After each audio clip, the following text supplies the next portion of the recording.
Hello, and welcome to the Ohio Christian Counseling Ministries talk show, where we discuss God's people, His kingdom, and the manner in which we walk into it. I am your host, Michael Pearson.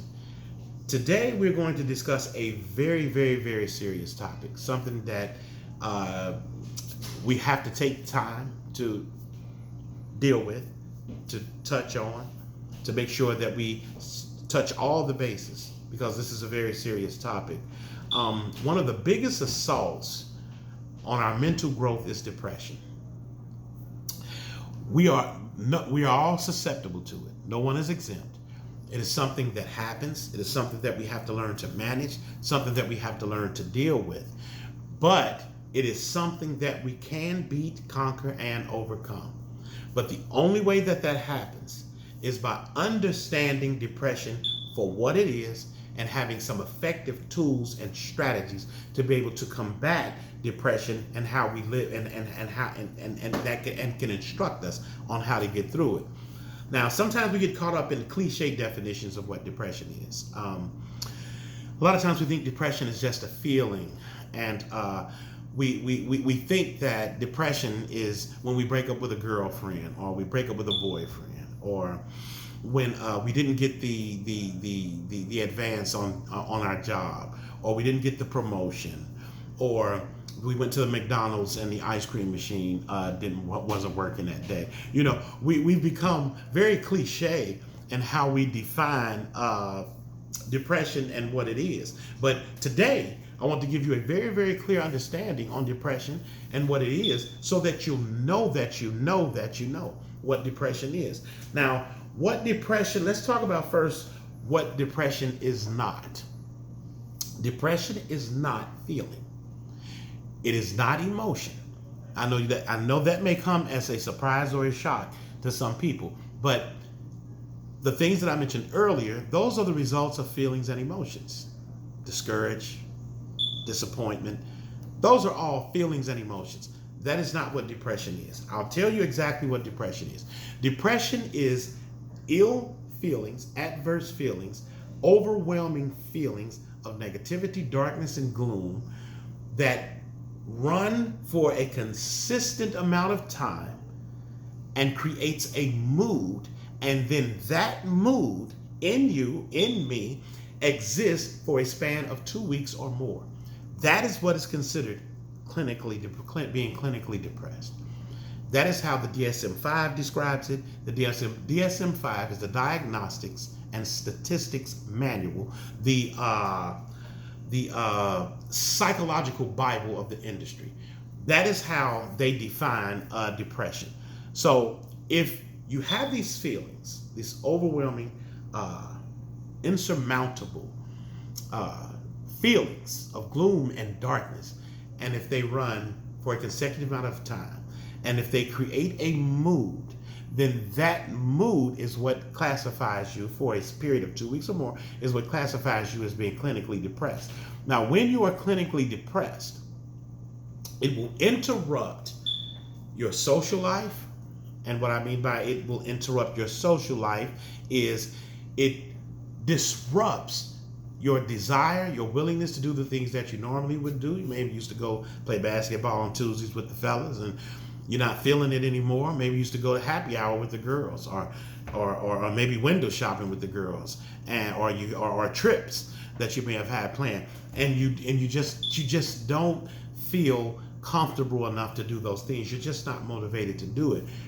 That is a sign of depression in your social life, but it also can affect your business life. When it affects your business life, you lose the vigor and the drive and the willingness to be as productive as you normally would be in a workplace, or even the vigor, the drive, and motivation to be creative in the sense of creating new opportunities for yourself. You lose the desire to because you're unfulfilled. But it also affects your creativity. Now, how it affects your creativity is very similar to what I just said.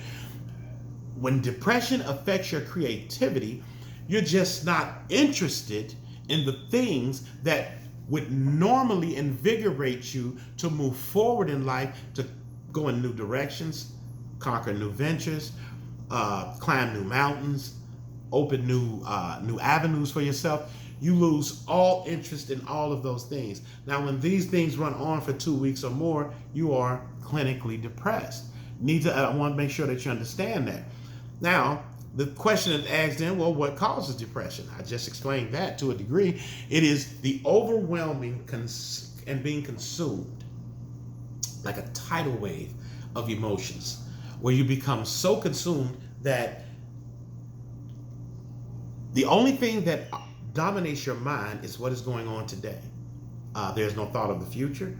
There's no thought of the past. You're so consumed about what is going on today, you cannot see your way out of it.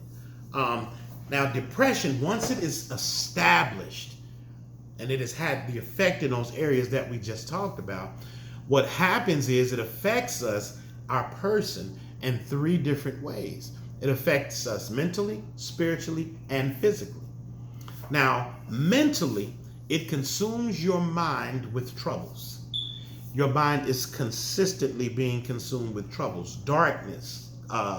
You carry a heavy, heavy burden, causing you to feel down.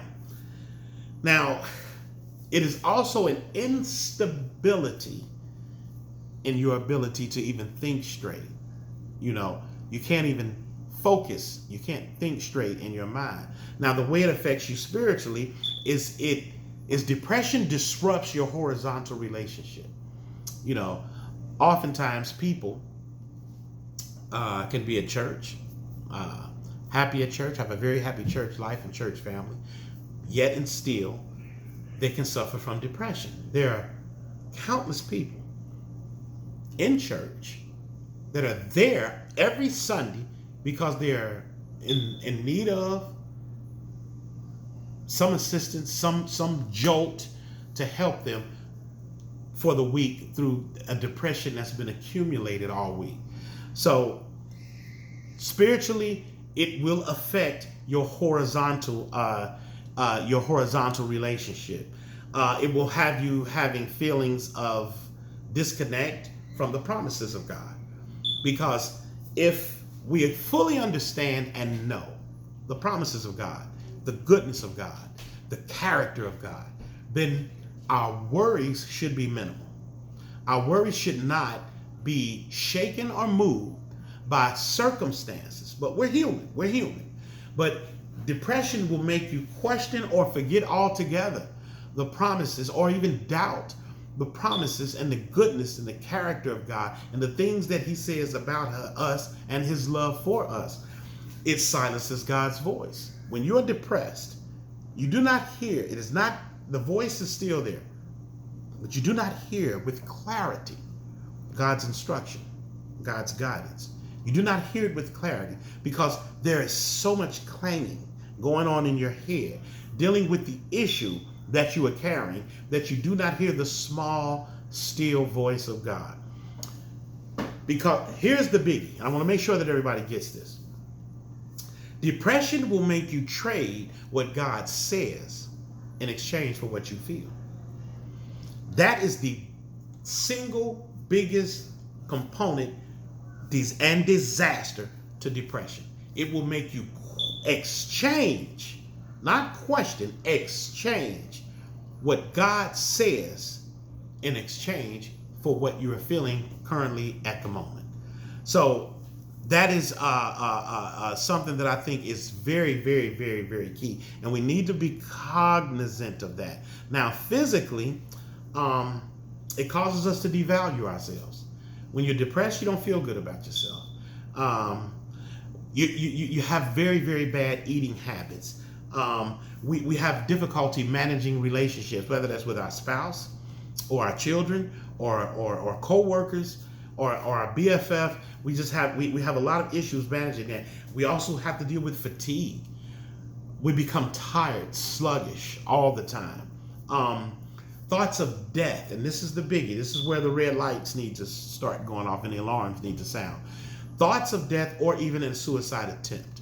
Now, if you're at this point and you're in depression, then you need to immediately seek help. At this point, you need to bypass seeking counsel, and you need to bypass some form of center that deals with suicide and suicidal thoughts and suicidal thinking.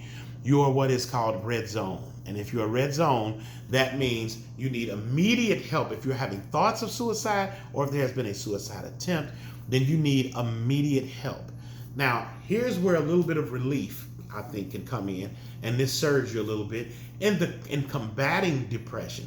I'm going to offer you something that's going to give you a little relief. Now, this is going to be a lot to take in, but I want you to please gather this information in, because it could ultimately save your life or the life of one of your loved ones. One of the key things that has always present in people who have depression, this is always present, is the lack of serotonin. And you may ask, well, what is serotonin? Serotonin is a hormone. Serotonin is what scientifically and biologically is called the feel-good hormone. It is the hormone of energy, happiness, and joy.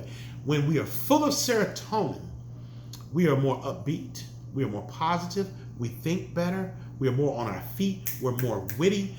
These are the key attributes of serotonin, and when it is present in our bodies. Now, the biggest distribution internally of serotonin comes from our digestive system.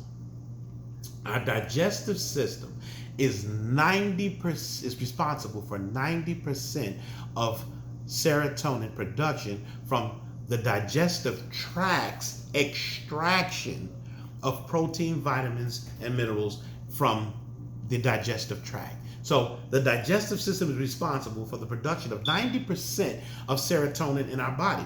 Whenever a person is depressed, across the board, there is a deficiency in serotonin. So literally, to raise serotonin, it comes down somewhat, a very large percentage, to what you eat.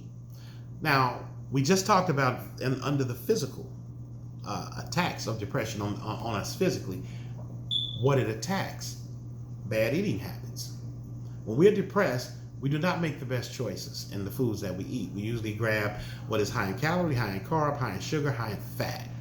That's usually with the Haagen-Dazs ice cream, the whole box of Oreo cookies, or Nutter Butter cookies. That's my favorite. We grab something quick. We're not going out, right? We're not taking the time to stand in front of a stove and prepare a meal. We're getting whatever we can get and take to a room and curl up and binge eat. Now, of course, doing that, if we're already low on serotonin, and we are also not putting into our bodies a food that the body can extract, food's high in serotonin, where the body can extract this serotonin out at a rate of 90%, then we're doing ourselves a tremendous disservice when we make bad choices at the dinner table. Now, here's something that is very, very, very, very key. I used to think often, and this is very key, dealing with serotonin.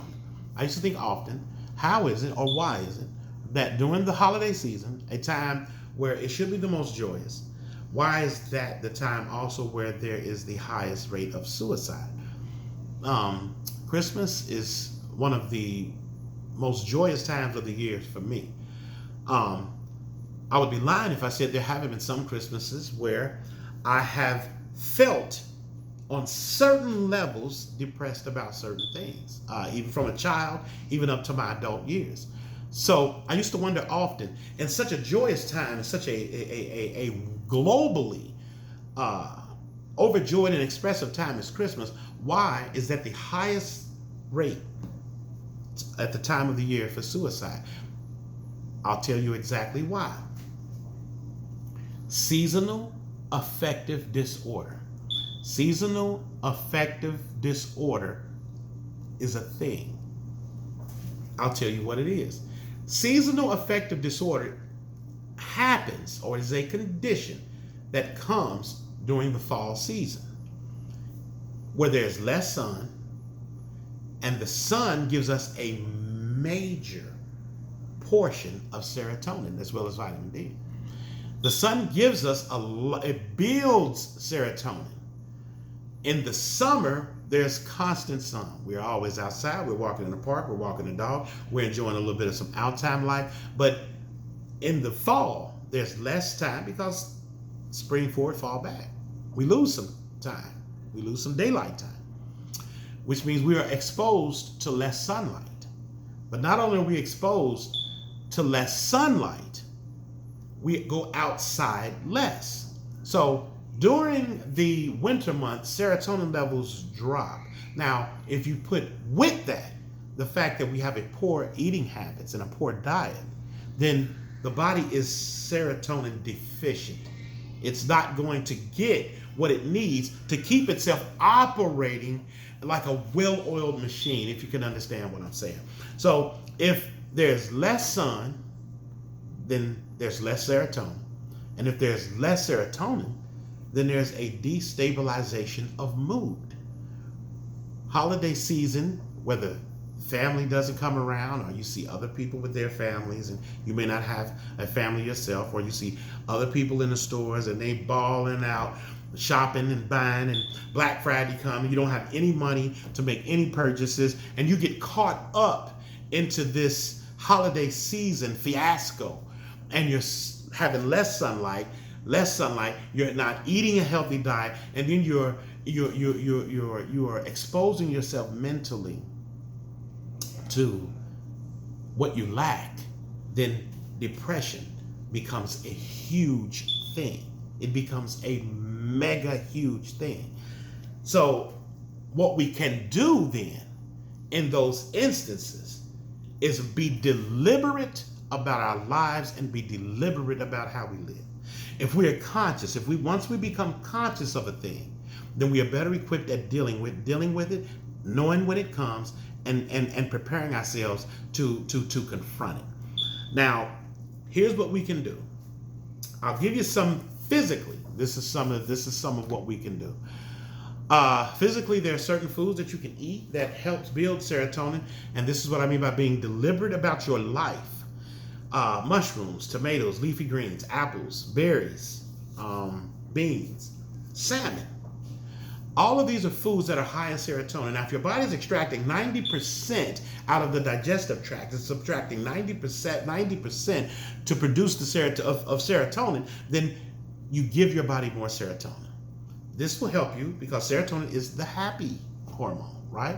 It's the energy hormone. It is the invigoration hormone. That's what you can do physically to assist yourself when dealing with depression. Now, these are not quick fixes. These are quick fixes, but they're not long-term fixes. There's still need for additional help. So now let's talk about mentally. Let go and stay in the present. I will tell you what I mean by let go and stay in the present. Let go simply means do not let go of the thought. Do not hold on to the thoughts. Most depression comes from the mood that is created from the feeling, and the feeling comes from thoughts that we hold on to. If we're feeling a certain thing inside, then we hold on to the thought to substantiate what we feel. If I'm feeling down, depressed, then I manufacture in the mind. The mind will give, based on the feeling, the mind will give thoughts to make me feel down, depressed, upset about whatever things that creeps into the mind. We cannot control the brain and the thoughts that come into it. You can try all day. It is impossible to stop the brain from thinking. You cannot do it. So the brain is going to do exactly what it's going to do. The issue is not what you think. That is not what leads to a greater state of depression. The issue is what you think and how long you choose to hold on to it. So mentally, this is what I suggest. Let go and stay in the present. Now, what I mean by stay in the present is this. Most people are depressed not because of where they are today. Most people are depressed because of something that happened back there or anticipation of something that's going to happen up here. That is usually the basis of most depression, of most ill feelings. They're upset, they're down, they're consumed because of something that happened back there, or because of a fear or concern about something that's going to happen up there. They're not staying in their present state, in their present day, in their present time. They're allowing yesterday's issue and concerns about tomorrow's issues to destroy their peace and joy for today. That is the basis of some depression. So the way you combat that is to let go and simply stay in the present. What happens tomorrow it's outside of your reach. If the concern is outside of your reach to take care of it today, then let it go. If the concern is outside of what happened back there, if what happened back there, you cannot change it, you cannot reshape it, remold it, then let it go. We choose to hold on to things to substantiate what we feel, even if that thing is detrimental to our mental health and our well-being. Now, spiritually, let me explain this about holding on. Okay, I almost skipped this. I want to tell you what the deal is with the holding on. If you ever ride past a cow pasture and you see cows out in the field and they're grazing and they are ruminating, is a scientific term that is used called ruminating, or what some people, Southern people, call it chewing the cud. What they're doing is they're chewing the matter that they have in their mouth, and they're extracting from the matter all the nutrients that it needs out of that matter. And then once all the nutrients is out of it, it has no more value, it is discarded. Well, that is what we do. That's why I say, let go and stay in the present. But what we do in a depressed state, and what causes a depressed state, is we continue to ruminate about things that have no more value. Once we've it is okay to ruminate. It is okay to ruminate if we're doing it for the sake of problem solving. I may overthink, or I may think about a thing because I want to get an understanding on it. And once I have the understanding, it no longer has any value, I discard it. But that is not what happens in states of depression. In a state of depression, most people ruminate. They continue to mull it over and over and over and over in their head, even past the point that it has any value. There's nothing good that's going to come out of it, but we continue to chew on it and chew on it and chew on it. And once we do that for so long, that creates a feeling, an emotion, which creates a mood, and then that mood is what is considered clinically depressed. So let go and stay in the present. Now, spiritually should be something that we should be able to grasp. We should be able to grasp the concept of the spiritual benefits to combat depression. One of the key components, very, very key, is Christ asks us for an exchange. He says, take my burden. It is light. His burden is light. So what Christ is really saying is, take what I have on you and give me yours. But here's the challenge.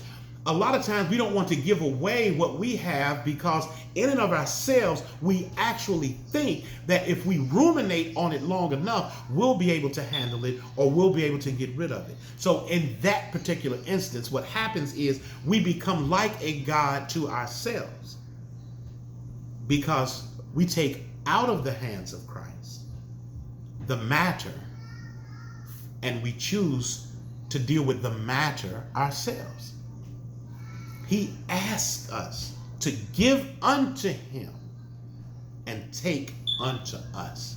It's an exchange that he wants from us. Now, I'll give you another example. Jonah and the whale.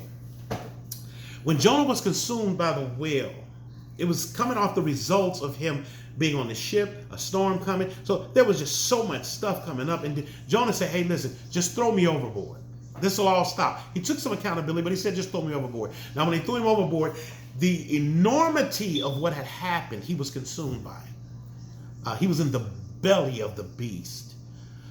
He was engulfed by the circumstance that he was presently in. This is what depression is. When people describe depression to me, I often get the picture of Jonah being in the belly of the whale, of the fish.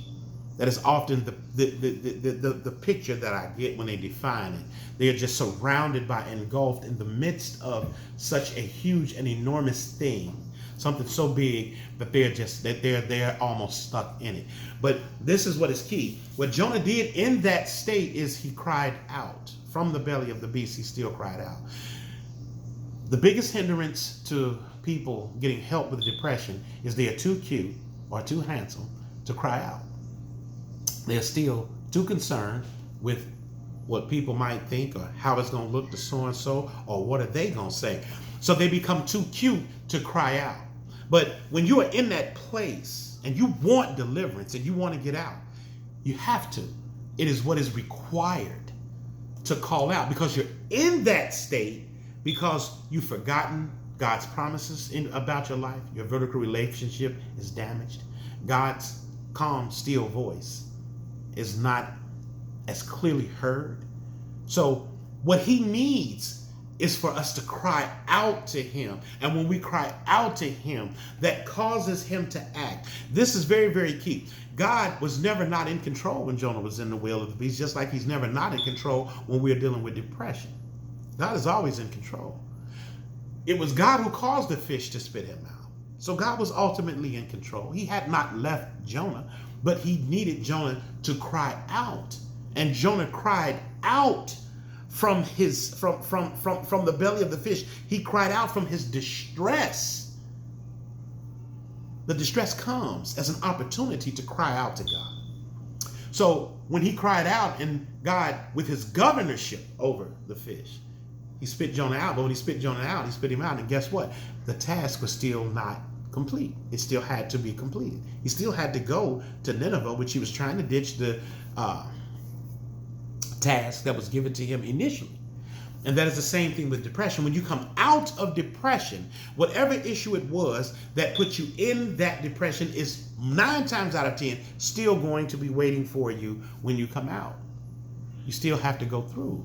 So you cried out, you got delivered, and now you're right back in the state where you have to deal with this issue of depression again.